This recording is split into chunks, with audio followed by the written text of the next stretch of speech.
orang bisa cacat kalau misalnya perawat atau dokter melakukan penanganan medis itu asal-asalan, sekehendak hatinya atau nggak rasional gitu. Ini yang aku pelajari selama 5 tahun belajar di sekolah tinggi ilmu kesehatan. Ya, 5 tahun tuh coba bayangin. Jadi kalau di sana itu kita wajib ya berpikir secara rasional sebelum melakukan tindakan daripada pasiennya itu udahlah dia kesakitan, akhirnya setelah kita rawat malah dia itu kayak cacat akhirnya. Nauzubillah min zalik. Itu kita bisa dilaporin habis itu di penjara gitu kan. Dan ini yang disebut dengan malpraktik.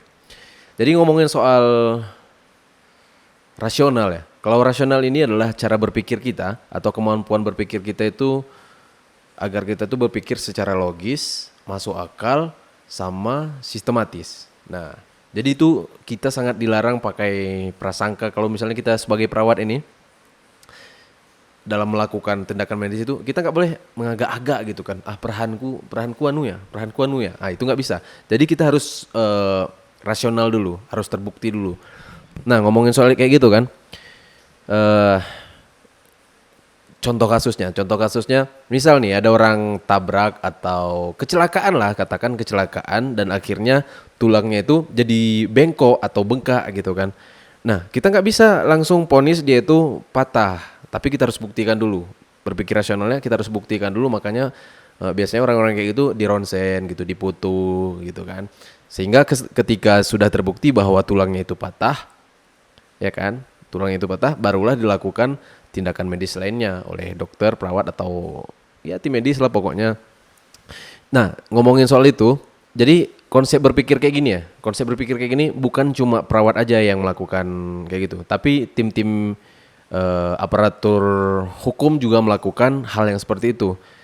Mereka kalau misalnya nih ada dugaan kejahatan, maka mereka nggak akan langsung memponis si pelaku itu sebagai penjahat gitu atau orang yang akan dihukum gitu. Tapi mereka harus punya bukti dulu, ya kan? Punya bukti dulu, kemudian punya apalah yang bisa membuktikan bahwa itu dia memang melakukan suatu kejahatan.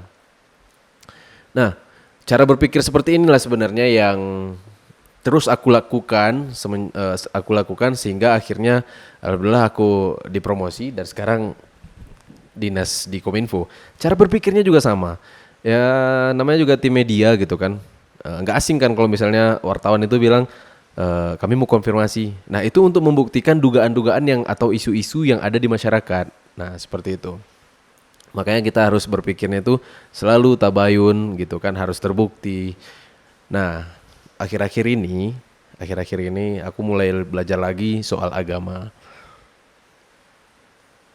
Rupanya tujuan hidup kita ini adalah untuk beribadah.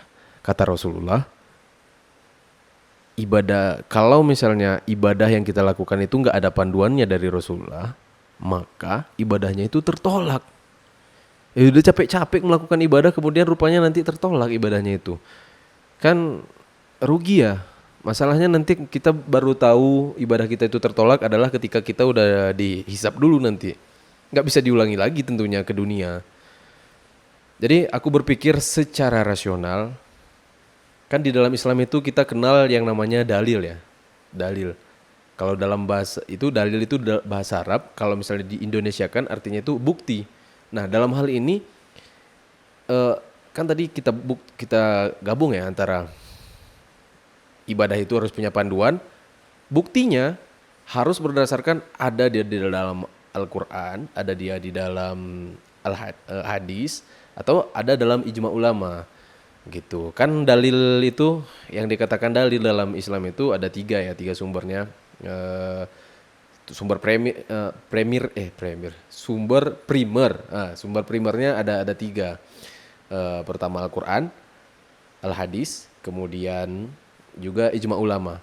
Nah ngomongin soal itu kan kita di umur yang kayak gini coba dengan kesibukan duniawi kadang-kadang juga kita nggak punya waktu untuk belajar lebih dalam seperti para ulama-ulama atau para santri kayak gitu kan. Sekarang aja umur aku udah menjelang 35 tahun kayak gitu kan. Jadi nggak punya, kadang-kadang waktunya itu kita punya waktu cuman apa ya? Bukan ngeles sih mau, tapi lebih banyak mencari ringgit gitu ya. Ya, jadi waktu kita itu sedikit untuk belajar seperti para santri. Nah, ada satu konsep yang pernah aku baca, kalau nggak salah itu di kitab Ibnu Katsir jilid 1 yang di mana di dalam tafsir itu dijelaskan tentang takwa ya. Waktu aku baca definisi pokoknya Quran surat Al-Baqarah masih ayat 1 sampai 5 lah. Di situ kan Al-Quran adalah hudal lil muttaqin. Pokoknya gitu. Nah, di situ dibahas juga tentang takwa. Pernah salah satu sahabat, aku lupa Umar atau Abu Bakar gitu kan, nanya sama salah satu sahabat, apa itu takwa katanya. Takwa itu adalah ketika kita bersikap hati-hati. Dikasih permisalan nih sama sahabat yang ditanya tadi, apa yang engkau akan lakukan ketika kamu berjalan di atas duri? Maka si sahabat yang bertanya tadi menjawab gitu kan, menjawab. Maka aku akan berhati-hati. Nah, itulah arti dari takwa. Begitu kata sahabat yang ditanya. Artinya kan kita harus hati-hati. Nah, karena waktu kita pun sedikit gitu kan. Jadi ya udah kita amalin yang kita tahu aja gitu. Yang memang yang kita tahu tapi harus ada dalil-dalilnya. Gitu sih menurut aku. Nah, seperti itu. Makanya sekarang aku coba untuk belajar dan aku ngajak kita semua berpikir rasional dalam hal apapun di dunia dan untuk akhirat kita.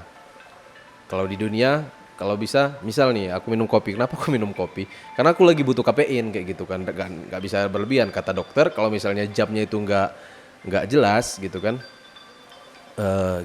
Kafein itu bisa jadi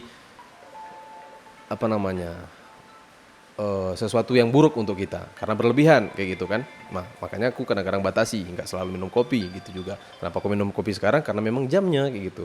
Kemudian, nah itu untuk urusan dunia. Kalau untuk urusan akhiratnya, kita harus beribadah sesuai dengan panduan dari Rasulullah Shallallahu Alaihi Wasallam, daripada di akhirat nanti kita nggak bisa.